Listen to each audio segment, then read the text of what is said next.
लिखेंगे, स्टार्ट करते हैं।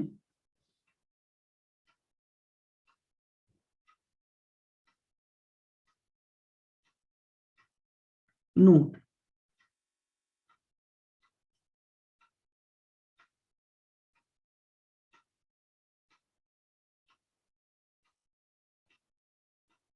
Market commitment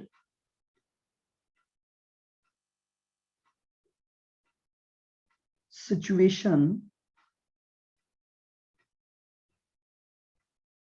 in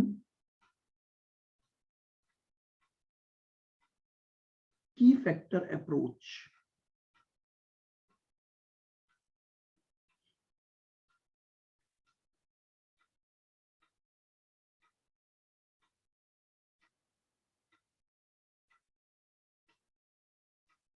market commitment situation in key factor approach.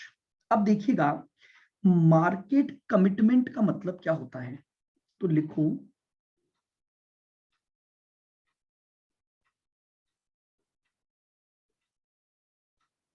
Sometimes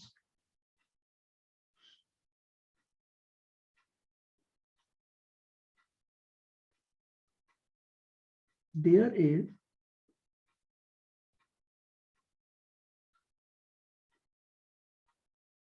a situation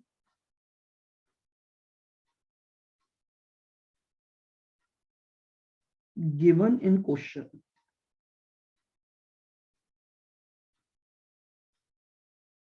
Sometimes there is a situation given in situation that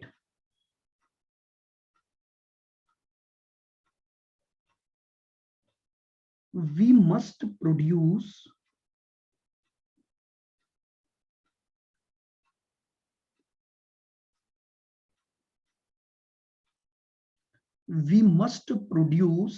minimum quantity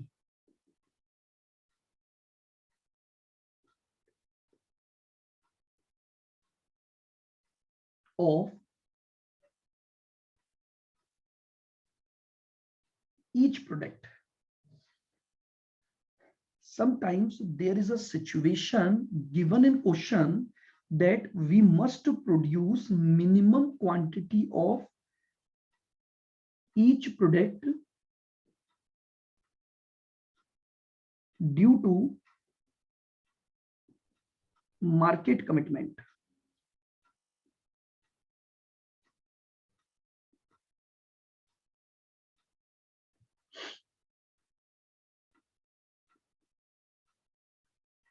In this situation,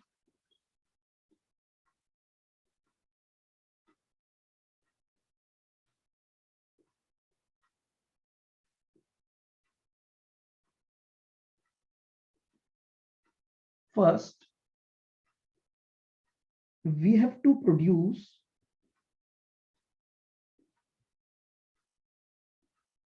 in this situation, first we have to produce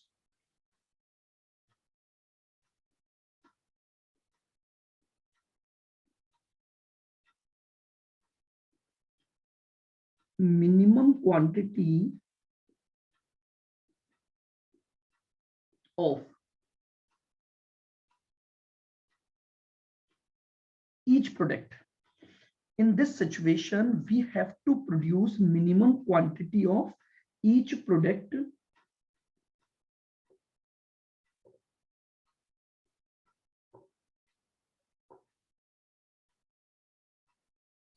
without considering ranking. Ranking से मुझे कोई मतलब नहीं है। अगर market ने minimum quantity का commitment दे दिया तो भले ही प्रोडक्ट की रैंक कुछ भी रही हो, मुझे पहला काम तो ये करना पड़ेगा, चाहे वो फर्स्ट रैंक का प्रोडक्ट हो, चाहे वो सेकंड रैंक का प्रोडक्ट हो, चाहे वो थर्ड रैंक का प्रोडक्ट हो, विदाउट रैंकिंग मुझे पहले तीनों प्रोडक्ट उतनी उतनी क्वांटिटी में तो बनाने ही पड़ेंगे जितना मुझे मार्केट कमिटमेंट दिया हुआ है। यानी जैसे मान लो प्रोडक्ट ए बी सी तीन प्रोडक्ट हैं। देखो मैं जो आपको बताना चाह रहा हूं वो देखना। ये P1 है, ये P2 है, ये P3 है।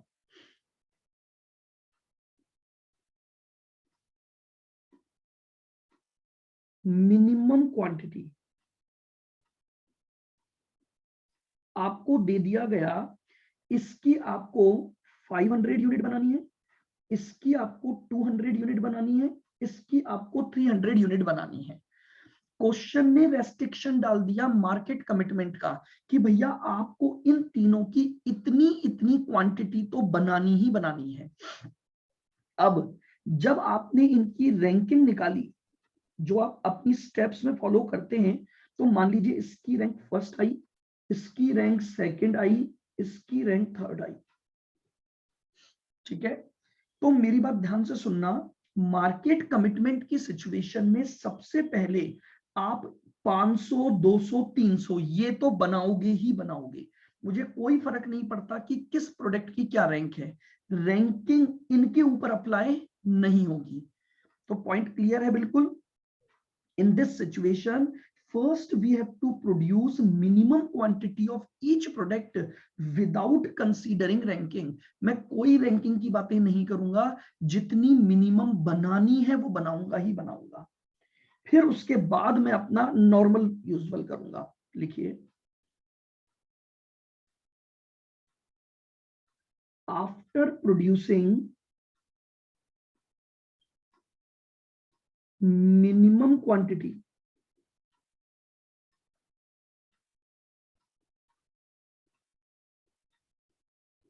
after producing minimum quantity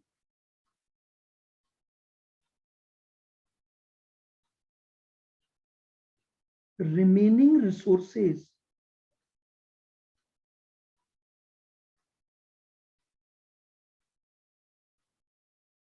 will be, sir आज यहीं से स्टार्ट करवाया है। हाँ जी, will be allocated। इस नोट से after producing minimum quantity remaining resources will be allocated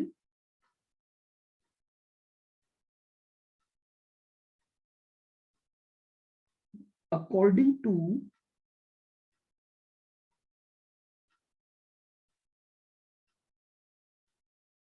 ranking given। अब बस जब मैंने मिनिमम मार्केट कमिटमेंट को पूरा कर दिया, ध्यान से सुनना, जब मैंने मिनिमम मार्केट कमिटमेंट को पूरा कर दिया तो अब मुझे पता लग जाएगा कि मेरे पास बैलेंस रिसोर्सेस क्या बचे हुए हैं, और उन बैलेंस रिसोर्सेस पर मैं रैंकिंग के अकॉर्डिंग ही काम करूंगा, जैसे मैं अपना नॉर्मल क्वेश्चन करता हूं। यानी इस बार प्रोडक्ट मिक्स दो बार बनेगा। एक बार बनेगा मार्केट का, मतलब दो पार्ट में बनेगा, कि एक बार बनेगा मार्केट कमिटमेंट के अकॉर्डिंग और फिर एक बार बनेगा रिमेनिंग को लेकर। यानी देखिएगा, मैं अगर स्टेटमेंट बनाता हूं तो कैसे बनाऊंगा, तो लिखें,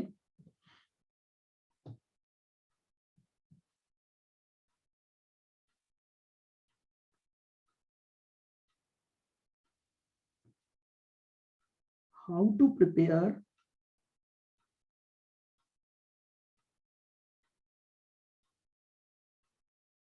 product mix statement. How to prepare product mix statement. Sir एक बार स्क्रॉल कर दो सर, स्क्रीनशॉट ले लेंगे। एक मिनट,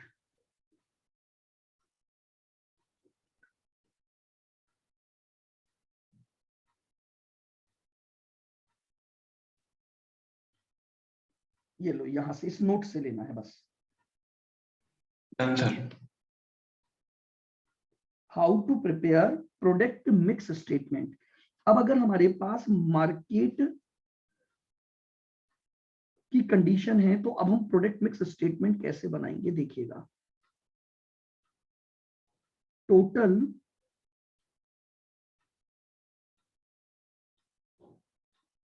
रिसोर्स अवेलेबल, सबसे पहले मैंने ले लिया मेरा जो टोटल रिसोर्स अवेलेबल है,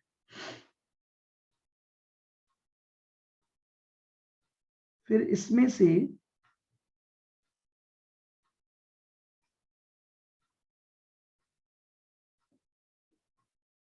minimum quantity produced, minimum quantity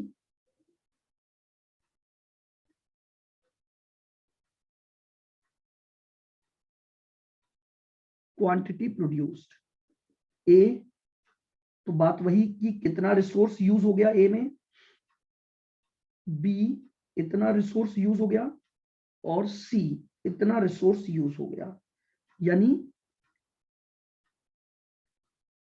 minimum quantity into resource per unit, क्योंकि कुछ कुछ रिसोर्स तो इनको बनाने में खर्च हो गए।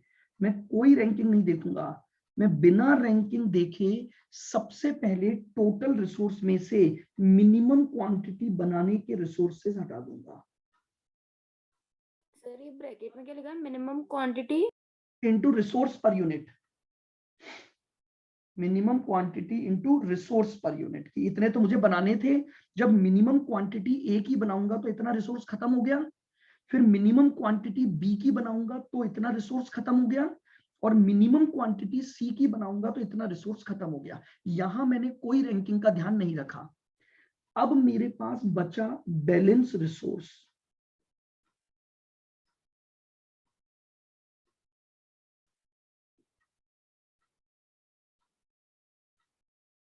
अब मेरे पास बचा बैलेंस रिसोर्सेस। अब आप जैसा बनाते थे, पहला कॉलम प्रोडक्ट, उसकी मैक्सिमम नंबर ऑफ यूनिट्स,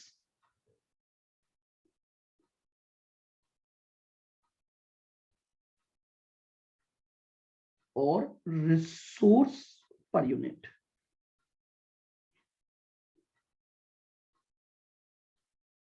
अब इसमें जैसे मेरी फर्स्ट रैंक ए की थी, तो बची हुई क्वांटिटी ये उसका रिसोर्स, ये यहां से माइनस हो जाएगा। फिर रैंक सी की थी, उसकी यूनिट, उसका रिसोर्स, ये माइनस हो जाएगा। समझ रहे हैं? यानी आगे का चार्ट आपका नॉर्मल बना गया। आपका बस ये सर जो बचे हुए रिसोर्सेज का वही ट्रीटमेंट करना है जो अपन पहले कर देते हैं। बिल्कुल वही किया ना मैंने। देखो आप टोटल रिसोर्स में से मिनिमम क्वांटिटी माइनस कर दी, क्यों? क्योंकि ये तो कमिटमेंट है, बनाना ही बनाना है मुझे। अब जो बैलेंस बचा, उस बैलेंस को वही रैंकिंग के अकॉर्डिंग बनाओगे तो ये उसी तरह से क्वेश्चन सॉल्व होगा। यानी बस आप ये देखो कि दो पार्ट में आपका प्रोडक्ट मिक्स बन रहा है, बस ये लीजिए। तो आपके प्रोडक्ट मिक्स स्टेटमेंट का तरीका थोड़ा सा चेंज हो जाएगा। तो जिन भी क्वेश्चंस में मार्केट कमिटमेंट की सिचुएशन आ जाए, तो उस मार्केट कमिटमेंट की सिचुएशन में आपको इस तरह से क्या करना पड़ेगा, अपने प्रोडक्ट मिक्स के स्टेटमेंट को थोड़ा चेंज करना पड़ेगा। बस जितनी जितनी क्वांटिटी, जरूरी नहीं है तीनों की बोले, दो की बोलेगा तो दो की, एक की बोलेगा तो एक की, सभी की बोलेगा तो सभी की। यानी बस मेरा कहने का मतलब समझो, मार्केट कमिटमेंट पर रैंकिंग सिस्टम अप्लाई नहीं होगा। मुझे इस बात से कोई मतलब नहीं है कि उसकी रैंक क्या थी। अगर मैंने कोई मार्केट कमिटमेंट किया हुआ है तो सबसे पहले तो मैं उन यूनिट्स को बनाऊंगा ही बनाऊंगा। फिर उसके बाद जो बैलेंस रिसोर्स बचेंगे, उस बैलेंस रिसोर्सेस पर मुझे क्या लगाना पड़ेगा, प्रोडक्ट मिक्स अप्लाई, यानी रैंकिंग स्टेटमेंट को अप्लाई करना पड़ेगा। बताइए क्लियर हुआ ये पॉइंट? ये स्टेटमेंट चेंज होगा, बाकी और कुछ नहीं।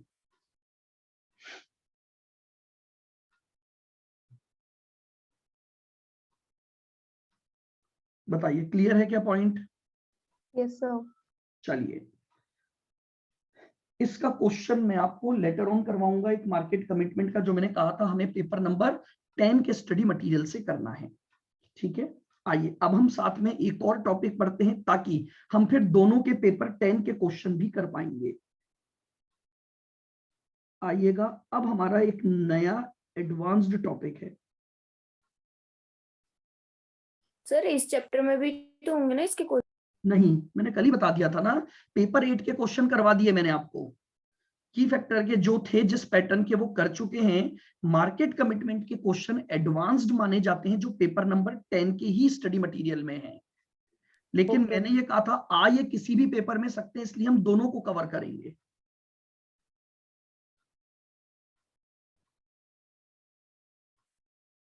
Calculations regarding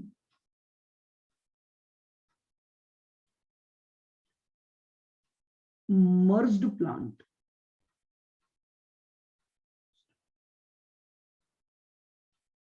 merged plant.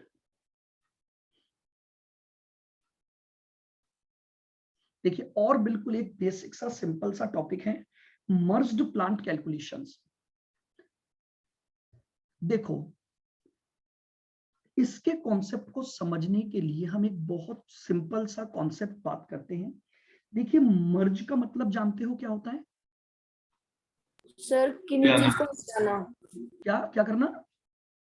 कुछ चीजों को मिलाना। हाँ बिल्कुल, मर्ज कर देना। जैसे मान लो फॉर एग्जांपल, अभी आप मेरी बात को बिल्कुल ध्यान से सुनोगे।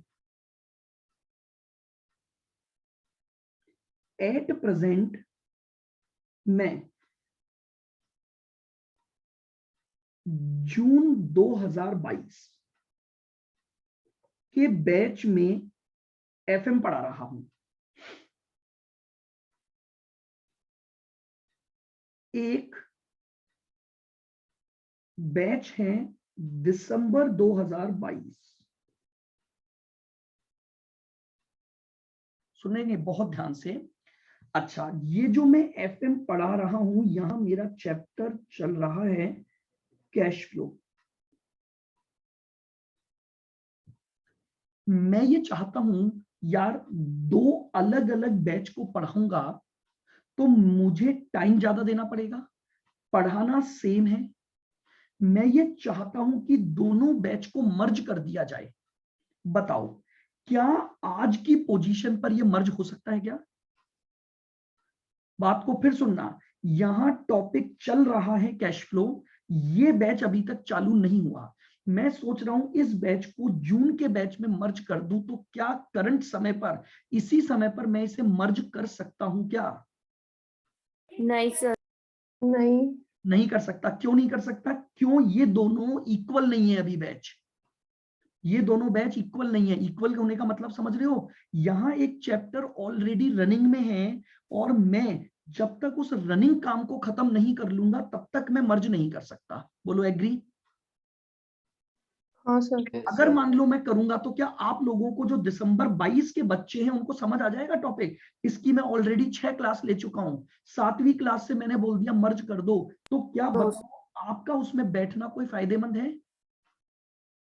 No sir. नहीं है। नो बात सर। को बहुत समझो, बहुत बिल्कुल मैं आपको एक बेसिक प्रैक्टिकल एग्जाम से लेकर चल रहा हूं, एग्जाम्पल से कि मर्ज का मतलब क्या होता है और क्यों होता है। आ जाओ, क्यों कर रहा हूं वो समझ में आ गया मर्ज? क्योंकि मैं बोल रहा हूं यार जब सेम चीज दोनों बैच के बच्चों को पढ़ानी है तो क्यों ना दोनों बैच के बच्चों को एक साथ बैठा के पढ़ा दिया जाए। मैं पहले 1 घंटे यहां पढ़ाऊं, फिर वही टॉपिक 1 घंटे यहां पढ़ाऊं, क्या मतलब है? तो मैं उस काम को मर्ज कर लेता हूं। क्यों? मेरे पास कैपेसिटी भी अवेलेबल है काम करने की, रूम बड़ा है, इसमें रूम में 10 बच्चे जून के बैठे हैं तो 10 बच्चे ये बैठ जाएंगे। लेकिन समस्या आ गई, मर्ज करने से पहले मुझे क्या करना पड़ेगा? मुझे अपने करंट काम को खत्म करना पड़ेगा। बोलो एग्री? Yes sir. चलो आओ एक और बात करते हैं अब अपन। देखो क्या हुआ,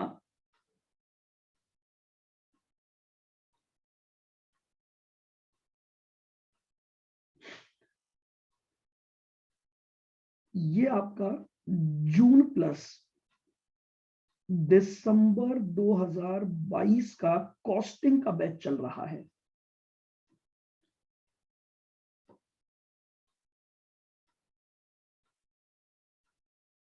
जिसमें आप मार्जिनल कॉस्टिंग पढ़ रहे हो।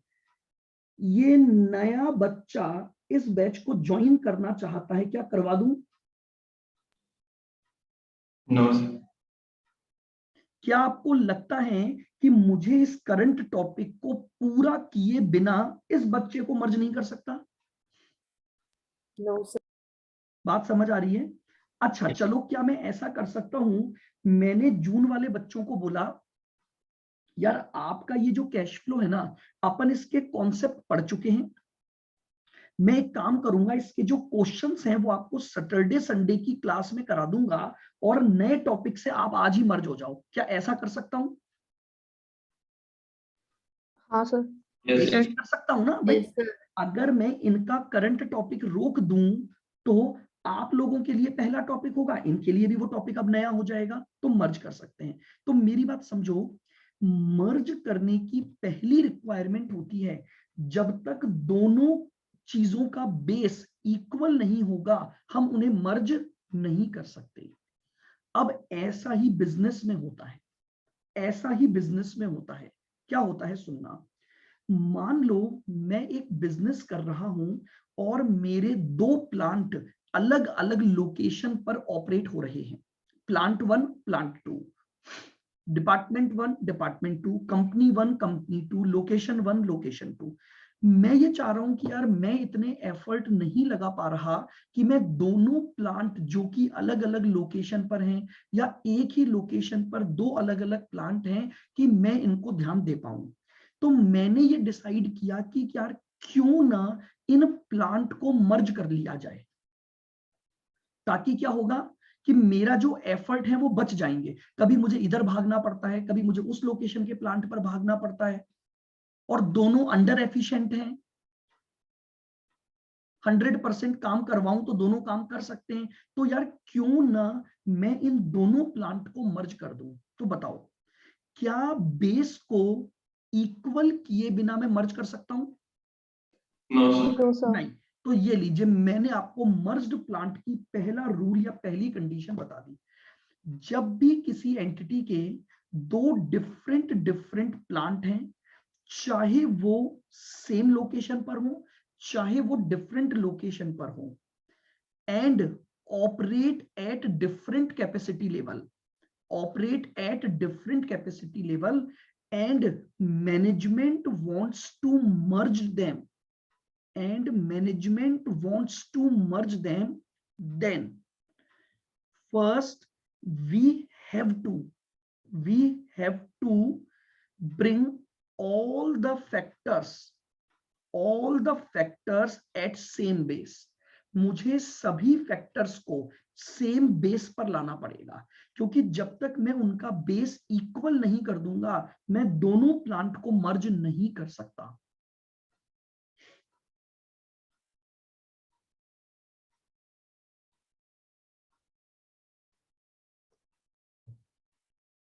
मैं बिल्कुल वही बात कर रहा हूं। यहां पर मैं प्लांट को जब मर्ज कर रहा हूं तो मर्ज करने के लिए पहले मुझे उनकी कैपेसिटी लेवल को इक्वल बनाना पड़ेगा। बात ये आ रही है केवल। प्रोडक्शन में ऐसा नहीं होता कि काम को खत्म करूं। समझ रहे हो मेरी बात को? मैं मर्ज कर सकता हूं, क्यों? सेम प्रोडक्ट बन रहे हैं। अब अगर सेम प्रोडक्ट बन रहे हैं तो आप मर्ज करके वर्कर्स को उस काम पर शिफ्ट कर सकते हो। लेकिन मैं एक जनरल आइडिया दे रहा हूं कि मर्ज करने से पहले बस बेस को बराबर करना जरूरी है। अब वो बेस बराबर कैसे होगा वो हमें बात करनी है, और बेस बराबर करने के बाद हम अपनी सारी कैलकुलेशन उस मर्ज्ड प्लांट के लिए कर सकते हैं। तो लिखो सबसे पहले इसमें पॉइंट नंबर 1 डाल के, जो अपन ने ये डेफिनेशन पढ़ी मर्ज्ड प्लांट होता क्या है, लिखो point number 1।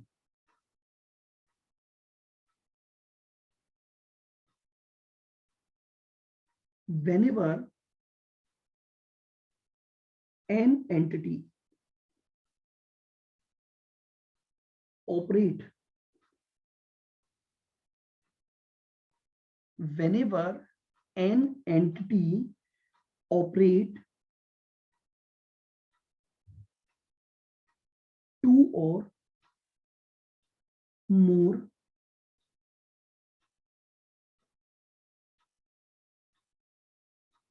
different whenever an entity operate two or more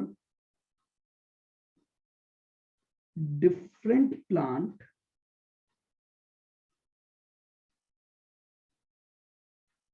at same location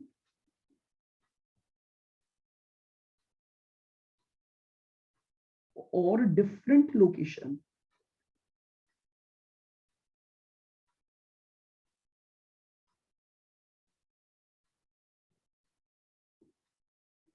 whenever an entity operate two or more different plant at same location or different location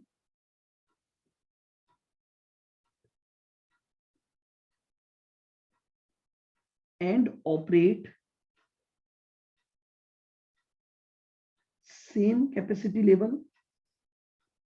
and operate at same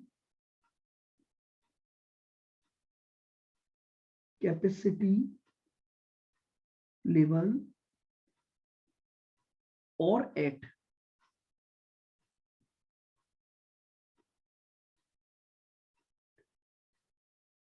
different capacity level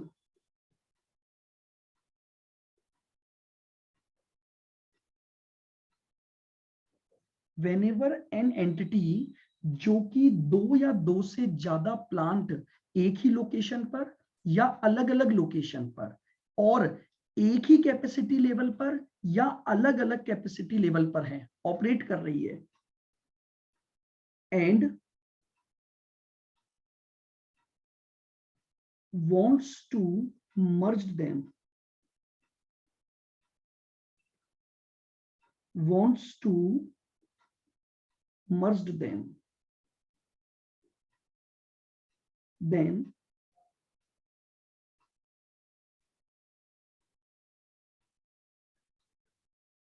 all factors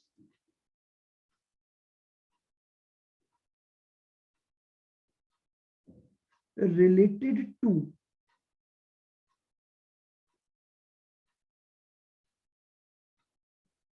all plants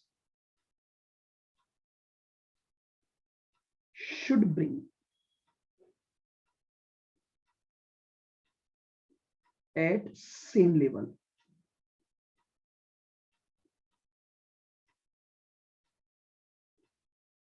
That is at 100% capacity.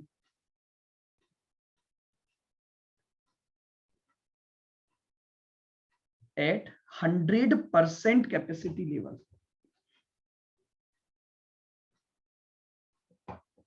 At 100% capacity level. मैंने ये क्या लिखा इसको बहुत ध्यान से सुनना. मैंने कहा सभी फैक्टर्स को मैं एक सेम लेवल पर लाऊंगा और वो सेम लेवल 100 ही होगा. क्यों सर जी, ऐसा क्यों? देखो मैं आपको समझाता हूं. मान लो ये मेरा प्लांट 1 है, ध्यान से देखना बिल्कुल इस बात को, और ये मेरा प्लांट 2 है. ठीक है, ये प्लांट मान लीजिए 70% कैपेसिटी पर काम कर रहा है और ये प्लांट 90% कैपेसिटी पर काम कर रहा है.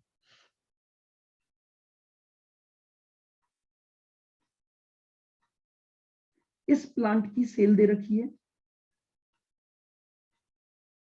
माइनस इस प्लांट की वेरिएबल कॉस्ट मेरे पास है, तो मेरे पास इस प्लांट का कंट्रीब्यूशन आ गया. और कंट्रीब्यूशन में से अगर मैं फिक्स कॉस्ट हटा दूं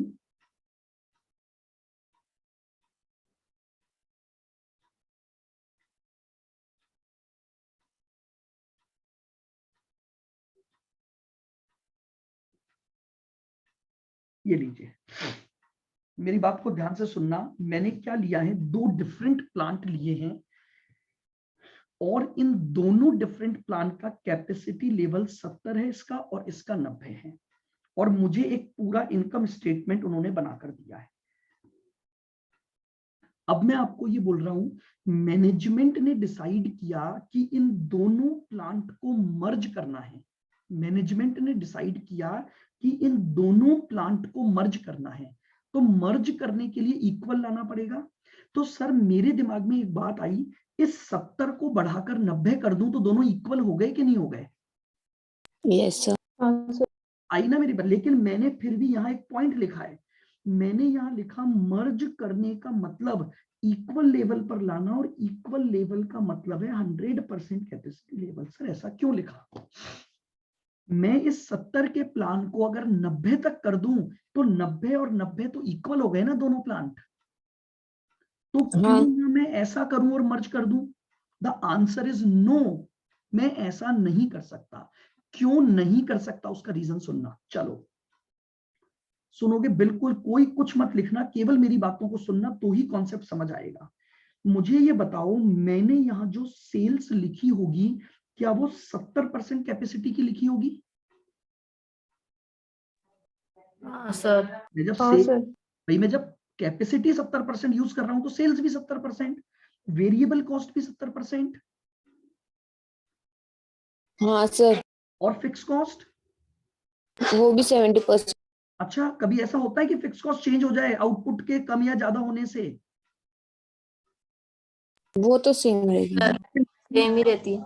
सेम मतलब जानते हो, मैंने फिक्स कॉस्ट 100% कैपेसिटी की लिखी हुई होगी। मैं आज भले ही 70 पर काम कर रहा हूं, बट मेरी फिक्स कॉस्ट तो वही लग रही होगी जो 100 तक काम करने की लग सकती है। क्या ऐसा नहीं है? मैं इसको दूसरे एग्जांपल से समझाता हूं। मेरे क्लासरूम की 100% कैपेसिटी है 40 बच्चे। मैं 10 बच्चे बैठा रहा हूं तो रेंट जो दे रहा हूं अगर 20 बच्चे कर दूंगा तो क्या रेंट चेंज हो गया क्या? नहीं, जब सेम ही 10 जाएगी। जब 10 बच्चे बैठे थे तब भी क्या मैं 100% रेंट दे रहा था? Yes sir. और अगर 20 बैठेंगे 30 बैठेंगे तो भी क्या उतना ही दूंगा? हाँ सर। अब सुनो, आप इस 70 को 90 पर ले गए, ये 90 के इक्वल हो गया, बिल्कुल ठीक है। ये 70 को 90 पर ले गए, लेकिन ये तो ऑलरेडी 100 पर है भाई, अब इक्वल कैसे हुआ? आप मेरी बात समझ रहे हो? मैं ये बोल रहा हूं हर फैक्टर सेम बेस पर होना चाहिए। अगर आप सेल्स को 90 तक बढ़ाते हो तो ये इसके तो इक्वल हो गया, लेकिन ये फिक्स कॉस्ट के बेस के बराबर नहीं हुआ, क्योंकि फिक्स कॉस्ट तो अभी भी 100% लेवल की लग रही होगी। कैसे मर्ज कर दूं मैं?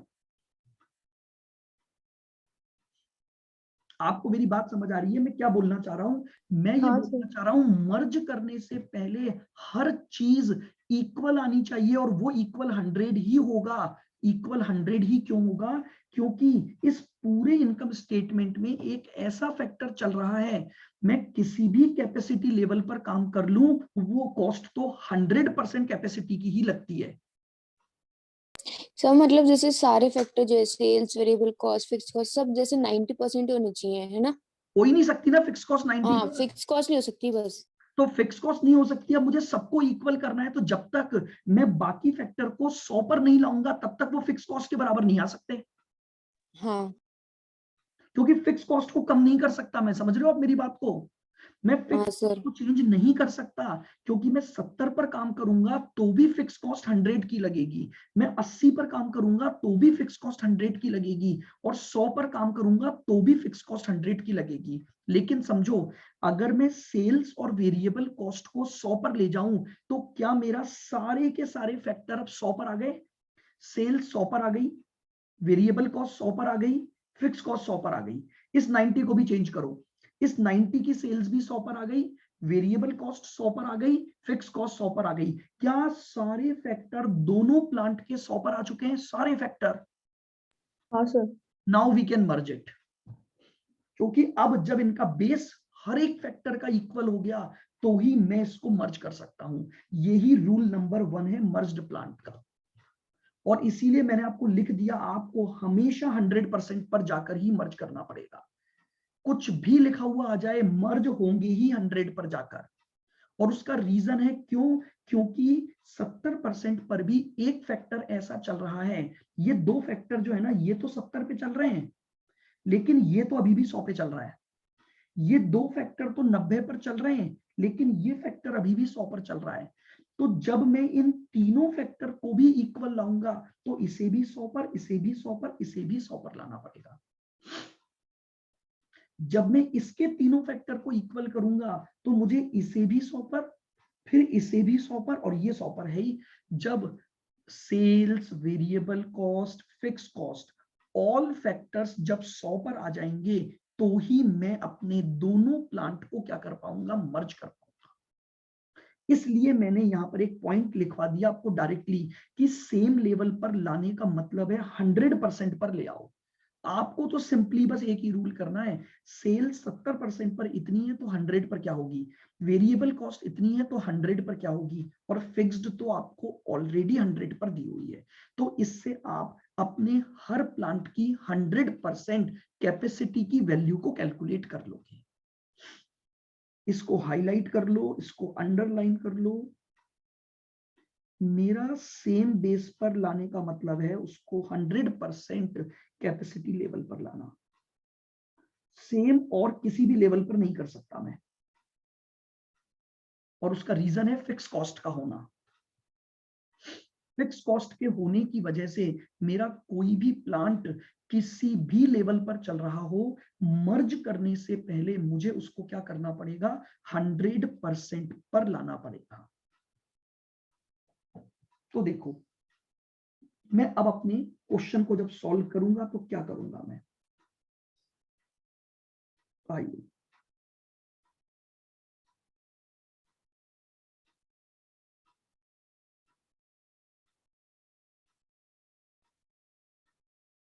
prepare a statement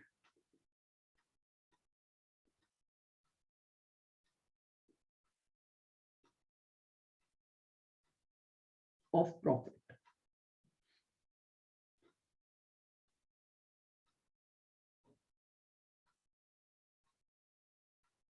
to bring plant at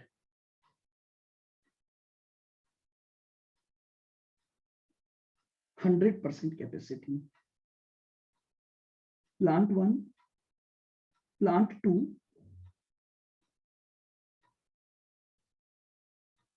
और मर्ज्ड प्लांट।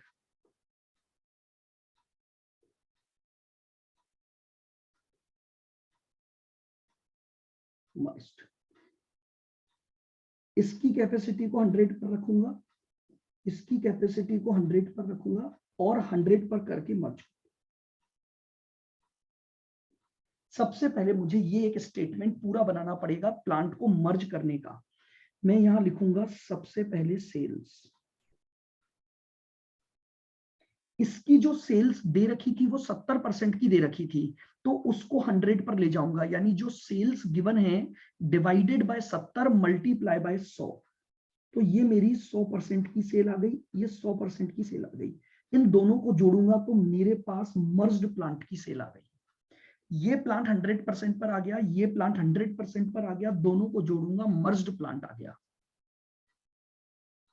माइनस ये वेरिएबल कॉस्ट 100% पर आ गई, ये वेरिएबल कॉस्ट 100% पर आ गई, दोनों को जोड़ूंगा, ये वेरिएबल मर्ज्ड प्लांट की हो गई।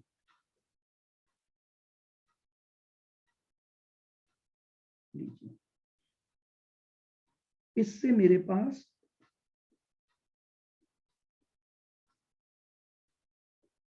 कंट्रीब्यूशन आ जाएगा। ये मेरे पास कंट्रीब्यूशन आ गया।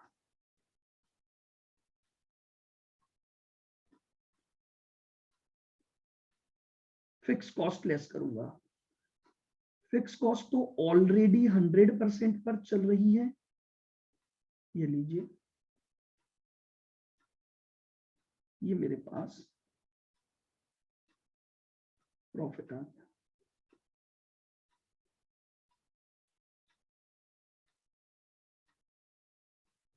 ये मैंने मर्ज्ड प्लांट कर दिया, इनको मैंने मर्ज कर दिया। तो जब भी मेरे पास मर्ज्ड प्लांट से रिलेटेड क्वेश्चन आने वाले हैं, तो मुझे पहले काम केवल एक स्टेटमेंट बनाना है कि मुझे मर्ज्ड प्लांट का प्रॉफिट निकालना है, लेकिन ध्यान रखना एट 100% कैपेसिटी। मर्ज्ड प्लांट करने के लिए मुझे पहले 100% कैपेसिटी पर जाना पड़ेगा। नाउ अब वो मुझसे कुछ कैलकुलेशन करवाएगा। अब वो सारी कैलकुलेशन मैं आपको समझा रहा हूं, वो सब कैलकुलेशन हम ऑलरेडी कर चुके हैं, बट पहले वो कैलकुलेशन एक प्रोडक्ट वाइज होती थी और अब वो कैलकुलेशन मर्ज्ड प्लांट वाइज होगी। पहला, पीवी रेशो निकालो of merged plant.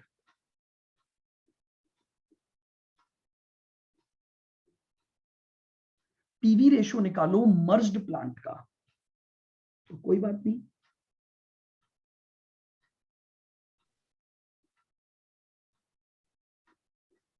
Contribution of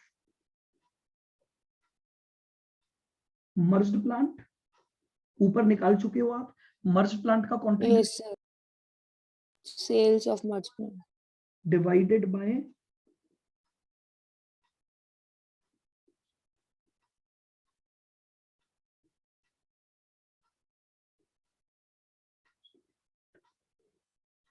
ये लीजिए, तो आपके पास मर्ज्ड प्लांट का क्या आ जाएगा, पीवी रेशियो आ जाएगा।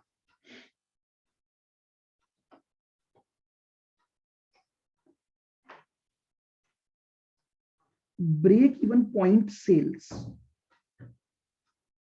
Of merged plant,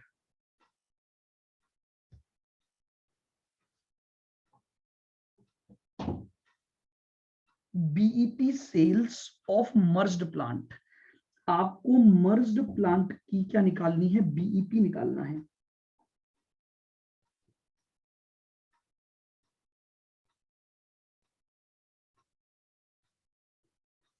fix cost of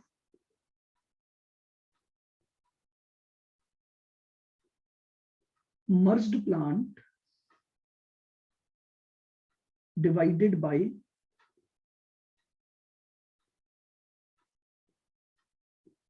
PV ratio of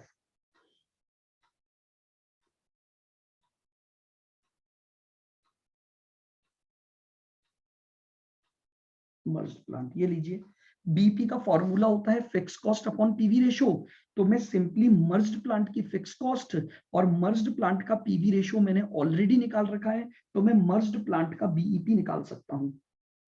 sir in units भी निकाल सकते हैं ना, divide by contribution. Rupee terms में होगा सब कुछ, तो जनरली आप यूनिट टर्म्स में नहीं पूछेगा वो आपसे, क्योंकि आपके पास पर यूनिट डेटा नहीं होगा, क्योंकि ये इमेजिनरी फिगर है। हम जब 70% पर काम कर रहे हैं तो 100% पर वैल्यू निकलवाता है वो हमसे। तो बीईपी सेल्स ही मांगेगा वो आपसे। तीसरा, percentage of operation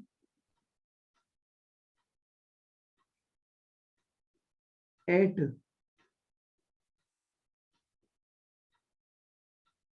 BEP level.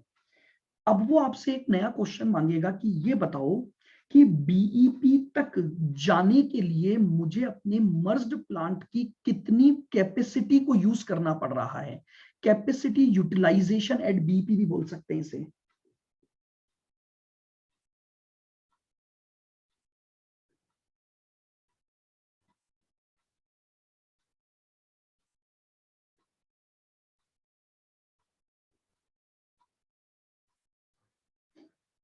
Capacity utilisation eight BEP, आप समझ रहे हैं, percentage of operation at BEP level या कैपेसिटी यूटिलाइजेशन एट बीईपी। मतलब क्या हुआ, मेरी बात, पहले फॉर्मूला लिखता हूं।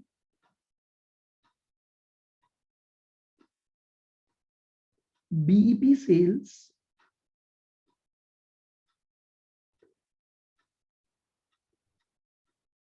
ये लो, मान लो फॉर एग्जांपल मैं आपको ये बोलूं, मेरे मर्ज्ड प्लांट की जो टोटल सेल्स है वो 1000 है। मेरे मर्ज्ड प्लांट की जो टोटल सेल्स है वो 1000 है, और जब आपने मर्ज्ड प्लांट का बीईपी निकाला तो वो आया 450। तो मैं आपसे ये पूछना चाह रहा हूं कि बीईपी तक जाने के लिए आपको अपने मर्ज्ड प्लांट की कितनी कैपेसिटी को यूज करना पड़ेगा। 100% कैपेसिटी के लिए तो सेल्स दे रखी है 1000, ठीक है, यानी 1000 अगर 100% कैपेसिटी है और मेरा बीईपी 450 आया, तो मुझसे क्वेश्चन पूछा जा रहा है कैपेसिटी यूटिलाइजेशन एट बीईपी बताओ। तो बताओ मैं कितनी परसेंट कैपेसिटी को यूज करूंगा तो बीईपी आ जाएगा 45%। 45%। तो मैंने कैसे निकाला, बीईपी सेल्स है 450 डिवाइडेड बाय टोटल सेल्स है 1000 मल्टीप्लाई बाय 100। तो मुझसे अगर ये पूछा जा रहा है कि आप कैपेसिटी यूटिलाइजेशन एट बीईपी बताओ, तो मैं उसका बीईपी का कैपेसिटी यूटिलाइजेशन निकाल सकता हूं। लिखें,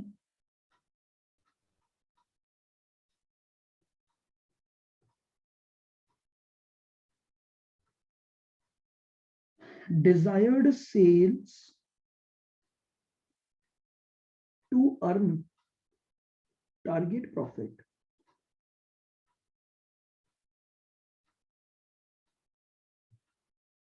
अब आपसे ये पूछेगा एक टारगेट प्रॉफिट कमाने के लिए बताओ मर्ज्ड प्लांट को कितनी सेल्स करनी पड़ेगी। सब मर्ज प्लांट के लिए पूछेगा ये।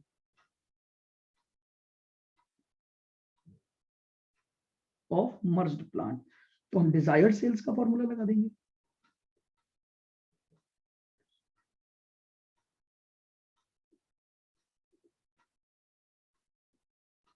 Fix cost plus desired profit, बिल्कुल, PV fix cost of merge plant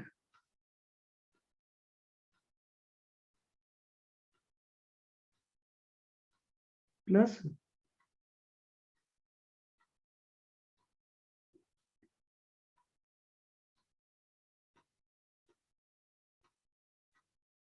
PV ratio of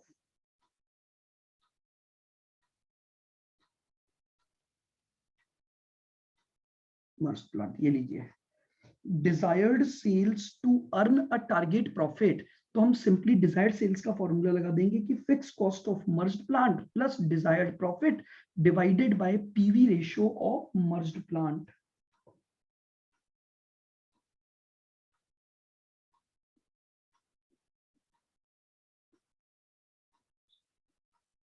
अब इसका भी कैपेसिटी यूटिलाइजेशन मान सकता है कि भैया डिजायर्ड सेल्स के लिए कितनी कैपेसिटी यूज करनी पड़ी।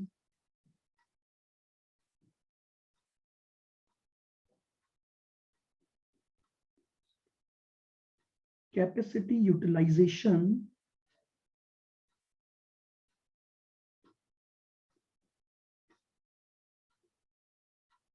सर, इसका मतलब यही होना कि हम कितना परसेंट काम कर रहे हैं इन लेवल। बिल्कुल, कैपेसिटी यूटिलाइजेशन का मतलब ही होता है कि इस पर्टिकुलर काम को करने के लिए हमें कितने परसेंट काम करना पड़ेगा। तो sale capacity utilisation of desired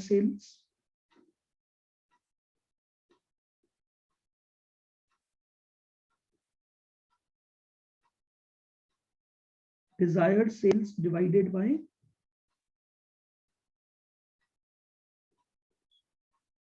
ये लीजिए। बस देखिए, आप सारे फॉर्मूले वही हैं। एक तो ये कैपेसिटी यूटिलाइजेशन नया पूछ रहा है और बाकी के फॉर्मूले आपके पास उसी तरह से हैं।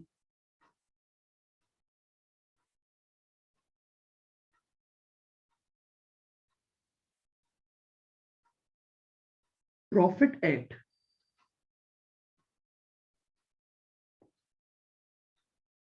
पर्टिकुलर कैपेसिटी लेवल,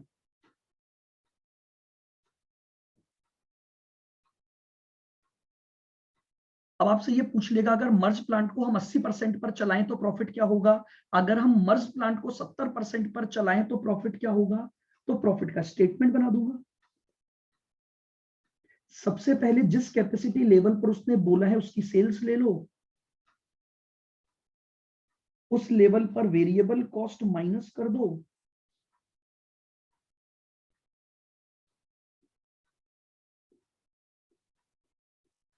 तो कंट्रीब्यूशन आ जाएगा। फिक्स कॉस्ट तो 100% वाली ही माइनस होगी, ये प्रॉफिट आ जाएगा। या डायरेक्ट भी लगा सकते हो, sales into PV ratio minus fix cost. ये मैंने आपको एक स्टेटमेंट बना दिया कि अगर वो आपसे ये पूछे कि इस पर्टिकुलर कैपेसिटी पर काम करवाओ मर्ज प्लांट को, तो सेल्स एट 70% ले लूंगा, वेरिएबल कॉस्ट एट 70% ले लूंगा, तो ये कंट्रीब्यूशन आ गया। लेकिन इसमें से जो फिक्स कॉस्ट माइनस होगी वो 100% वाली होगी, तो रिमेनिंग जो बचेगा वो मेरा प्रॉफिट का अमाउंट आ जाएगा।